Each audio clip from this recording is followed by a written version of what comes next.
Grid Banjar Podcast.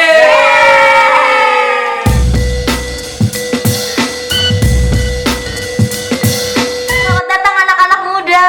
Boleh nih kenalan dulu. Salaman dulu. Salaman dulu deh. Oke. Iya. Oke, perkenalkan nama aku Hasibuan dan sekarang aku menjabat sebagai Ketua BEM FEB ULM di periode 2022. Oke, selanjutnya aku kenalin Hana Munaira, namanya panggilannya Hana. Kemudian aku saat ini berkesibukan sebagai Vice President yang untuk Banjarmasin, gitu. Hari ini kita akan bahas tentang organisasi. Untuk Buan, kenapa memilih organisasi kampus nih? Mungkin kalau ditanya kenapa ya, sebenarnya pertama itu yang namanya di kampus itu biasa istilahnya terjerumus kata orang-orang.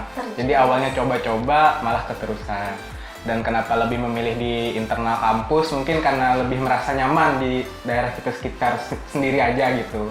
Lebih enak aja kalau di kampus urusan-urusannya. Itu sih kalau dari aku. Oke, untuk Hana, kenapa memilih organisasi di luar kampus? Sebenarnya aku kan dari kampus FMIPA ULM gitu, dimana kan biasanya FMIPA itu terkenal sama orang-orang yang kaku gitu. Nah, jadi aku mau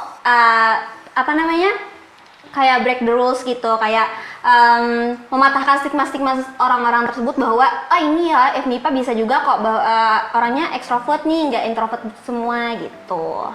Lanjut untuk Hasibuan, kenapa nggak ikut organisasi luar kampus? Oke, kalau ditanya kenapa nggak ikut, sebenarnya sih kayaknya kurang relasi aja untuk keluar kampus gitu, karena belum ada temuan-temuan komunitas yang cocok mungkin dengan diri sendiri. Karena kalau untuk pihak luar kampus kayak kita tuh harus memilih dari passion kita sendiri kan, dengan dimana kita merasa nyaman, dimana kita akan merasa di sini cocok dengan diri kita. Nah mungkin dari pribadiku sendiri kayaknya kurang menemukan hal tersebut untuk yang di luar kampus gitu. Oke, selanjutnya untuk Hana, kenapa nggak memilih ikut organisasi kampus? Balik lagi ya Kak, kalau misalnya di organisasi di fakultas aku itu orangnya ya memang kaku-kaku gitu. Terus aku mau buktiin juga sama teman-teman aku bahwa iya ya ini Hana gitu, dari FMIPA ini bisa loh sebesar ini sekarang gitu, nggak yang melulu tentang introvert apalagi kan FMIPA itu banyak yang introvert gitu, katanya sih banyak yang wibu juga gitu. Oke. Selanjutnya pertanyaan untuk kalian berdua nih, apa sih yang udah kalian dapat selama ikut berorganisasi? Siapa dulu nih? Mulai dari Buan nih. Oke, dari aku ya. Kalau aku ya, apa yang aku dapatkan dari berapa lama aku berada di kampus, ikut di organisasinya segala macamnya, mungkin hal terbesar yang bisa aku dapatkan itu yang paling bisa dikatakan oleh dari kakak-kakak tingkat sebelumnya juga kan, pengalaman yang sudah pastinya gitu, karena banyak pengalaman yang diterima untuk beberapa tahun terbelakang. Terus juga ada keluarga baru gitu, karena begitu erat lah dalam kekeluargaan di dalam organisasi kampus gitu. Jadi kayak kita punya merasa rumah kedua selain rumah kita sendiri. Karena ya aku sendiri juga ikut di organisasi itu juga sebagai pelarian, karena ya bosan lah di rumah atau terlalu banyak masalah di rumah, jadi larinya tuh organisasi di kampus. Dan sekarang aku mendapatkan keluarga yang baru yang mungkin bisa menjadi orang-orang yang aku percaya sampai sekarang gitu. Oke, kalau misalnya Hana, yang pertama itu networking yang pertama, karena aku merasa banget bahwa apalagi kan di sini kan komunitas eksternal ya, komunitas eksternal itu nggak selamanya kita berada dalam latar belakang yang sama gitu, bahkan ada yang universitas luar pun juga ada gitu. Nah jadi itu sih networking yang paling aku rasain gitu. Selain itu aku juga mendapatkan pengalaman yang nggak biasanya didapatkan di kampus gitu. Biasanya kalau misalnya di kampus itu cuma tentang kayak rapat dan rapat sebagainya, kita juga bisa nge-handle project yang lumayan besar gitu, yang biasanya kan kalau misalnya di kampus itu biasanya danusan. Kalau misalnya di komunitas aku itu nggak ada yang namanya danusan gitu. Jadi kalau misalnya kita mau ngadain project atau apapun, kita biasanya ngadain sponsorship gitu sih Kak. Oke, nah selanjutnya kita akan langsung masuk ke segmen Benar Apa Salah. Oke. Boleh diambil dulu. Oke. Pertanyaan pertama untuk kalian berdua. Anak organisasi lebih mudah nyari kerja daripada non-organisasi. Benar apa salah? 3, 2, 1. Benar. Kira-kira kenapa nih? Pede banget. Pede. Dari siapa dulu nih Kenapa? argumennya? Dari Hana mungkin. Hana, Oke. kali. Iya, aku merasa bahwa anak-anak organisasi memang lebih mudah untuk dapat pekerjaan dan mereka itu lumayan bisa untuk beradaptasi karena seperti yang kita tahu bahwa di organisasi kan emang udah kayak lingkungannya udah kayak lingkungan kerja juga gitu. Kalau misalnya Kak Buan sendiri gimana? Oke, kalau dari aku kenapa aku bisa jawab benar ya karena back to story lagi kan. Karena sebelumnya juga sebelum aku menjabat ketua BEM juga banyak tawaran kerjaan dari beberapa alumni kan dari kakak tingkat. Mungkin itu yang dikatakan tentang yang namanya relasi ya. Iya. Jadi kan kita bisa kuliah sambil kerja, tambahannya kan berapa kali dapat tawaran dari berbagai macam tawaran dari kakak tingkat sebelumnya kayak jadi kita kata mereka bisa lah ikut bantu di sini, bisa lah ikut kerja di sini. Jadi terlalu banyak, jadi itu banyak tawaran.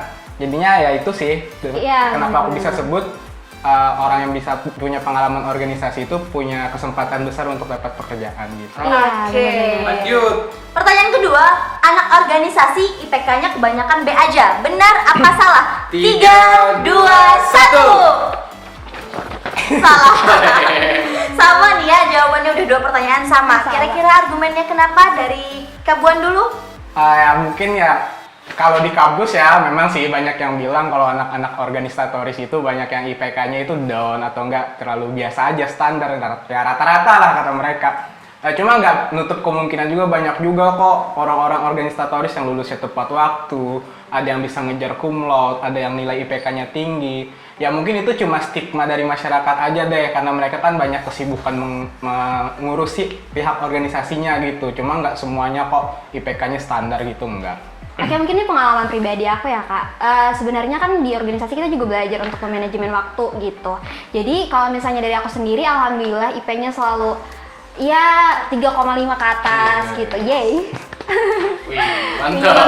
Jadi menurut aku itu salah sih untuk stigma yang bilang bahwa anak-anak organisatoris itu anak-anak yang IPK-nya itu menurun, itu enggak. Oke, jadi organisasi lancar, nilai juga lancar ya? Oke, big applause dulu buat yang 3,5. Saya insecure. Susah loh ya. Susah loh ya. Oke, kita lanjut. Anak organisasi biasanya lebih hits, benar apa salah? 3, 2, 1. Benar. Dengan PD-nya ya. Sangat pede ya Anda ya. Ya, gimana nih tanggapannya Kak? Kakak merasa hits ya setelah ikut organisasi? Merasa hits tuh enggak sih, cuma kayaknya kita merasa lebih dikenal aja. Mungkin kayak kita ada berada di mana pasti ada yang tahu, oh ini si ini, oh ini si ini, dia organisasi ini gitu. Kayak ya punya privilege sendiri lah kalau di kampus gitu, bukan kita mahasiswa biasa jadinya. Abang Buan. Gitu. Abang. Di mana aja ketemu Abang Buan. Kalau Hana gimana Hana? Sama kayak Kak Buan tadi, sebenarnya nggak merasa hits, tapi adanya karena orang mungkin banyak yang tahu ya sama kita gitu. Nah itu tuh akhirnya membuka kesempatan juga nih buat kami bisa ikut sana, ikut sini, ikut kegiatan ini, ikut kegiatan apa misalnya gitu. Kalau misalnya ditanya merasa hits enggak sebenarnya, ya kan? Cuma kita merasa lebih dikenal aja. Iya. Mungkin yang ngakuin kita hits ya enggak. Agak kurang lebih ya. Kalau kami nggak sombong nggak. Pertanyaan selanjutnya, anak organisasi jago public speaking, benar apa salah? 3, 2, 1. Kenapa nih Buan kira-kira ragu jawabnya? Ya kenapa ragu ya karena terkait public speaking di organisasi ya kita kayaknya itu masih kembali ke diri masing-masing gitu untuk mengembangkannya. Ya nggak bisa dibilang juga semuanya bisa karena ada beberapa juga yang mungkin dia nggak bagus di public speakingnya, cuma dia bagus di sisi lain ya. Kalau di anak kita sih biasanya bilang dia bagusnya di pihak desainnya atau kreatifnya atau dia bisa merangkai konsep acara. Nggak semua itu melulu tentang public speaking yang bisa di-up dari organisatoris gitu. Banyak juga ilmu-ilmu yang lain yang mungkin bisa menutup dari kekurangan public speakingnya itu tadi. Cuma ya memang rata-rata anak organisatoris public speakingnya pasti bagus karena ya mereka juga diasah untuk hal tersebut di sana. Ya mungkin dari aku gitu sih. Oke, kalau dari Hana? Menurut aku iya, karena sebenarnya kan public speaking nggak yang melulu kita selalu berbicara di depan umum ya Kak. Kita berbicara sama teman aja itu udah termasuk public speaking gitu. Kalau misalnya banyak sih kayak di komunitas aku itu yang awalnya itu kayak pendiam banget, sekarang udah jadi bisa mengomunikasikan lah paling tidak gitu. Organisasi kampus lebih berdampak daripada organisasi luar kampus. Benar apa salah? 3, 2, 1. Akhirnya berbeda. Ini yang kita tunggu. Yang kita tunggu. Kenapa nih? Kenapa? Dari Hana Benar. Dari Kenapa Hana salah? dulu. Dulu. Kenapa stigma itu salah? Karena menurut aku kalau misalnya organisasi internal itu cuma berdampak, bukan cuma sih, cuma berfokus kepada kampusnya itu sendiri. Sedangkan eksternal itu lebih luas gitu. Biasanya lebih berdampak untuk daerahnya sendiri gitu. Aji. Oke. Ayo buat. Ayo. Ayo buat udah Ayo, dipikir kasih jawabannya. Saya cuma ingin berbeda. Oke, kalau dari kami ya, biasanya, kenapa aku bisa bilang lebih berdampak? Karena mungkin terkait relasi yang dibentuk di kampus itu sendiri, karena kampus kita sendiri kan punya blok-bloknya sendiri gitu, untuk arah-arah, istilahnya untuk pengembangan kerja lebih lanjutnya lah gitu. Karena juga dari pihak kampus sebenarnya juga itu nggak melulu mereka mengurusi di dalam internal aja, juga ada juga tuh kayak mecah keluar juga, baik kita jalin kerjasama atau kita sebar-sebar sponsorship segala macam, itu bisa bentuk relasi yang lebih bagus lagi gitu. Dan mungkin kenapa aku bilang yang dari pihak kampus lebih mumpuni ya, lebih berdampak, karena ya untuk pengalaman dan fokus kerja gitu, lebih difokuskan dalam pengerjaan, baik itu program kerja atau hal-hal yang berbau event segala macam ke depannya, itu lebih pressure-nya lebih ada gitu, dan tekanan-tekanannya pun tekanan yang memang mungkin itu gambaran dari dunia kerja sendiri gitu sih kalau dari aku gitu. Bentar, tapi dari kan Kak Buan tadi berstatement bahwa jejaring alumninya tuh lebih bagus gitu. Ya. Sebenarnya jejaring alumni untuk komunitas eksternal juga bagus. Iya. Iya kan?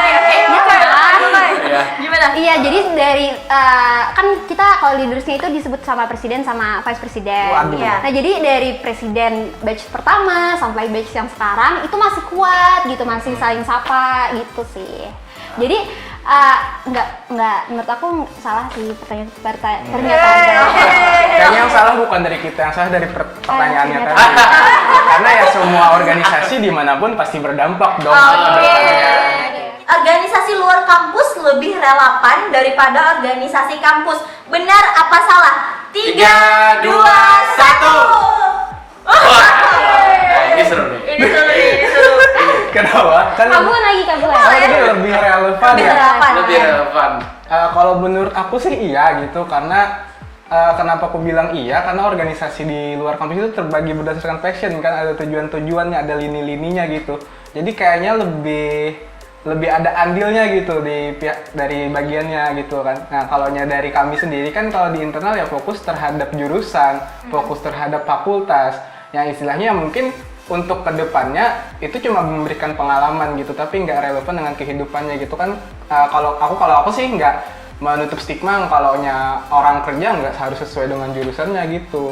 Sama dengan organisasinya juga, mungkin kayak aku kan lebih banyak track record di himpunan manajemen, ada di badan eksekutifnya sendiri, tapi nggak menutup kemungkinan kedepannya itu bakal relevan dengan kehidupanku kedepannya gitu. Cuma kalau ya di pihak kampus kami cuma cari pengalaman gitu dan pengembangan dirinya.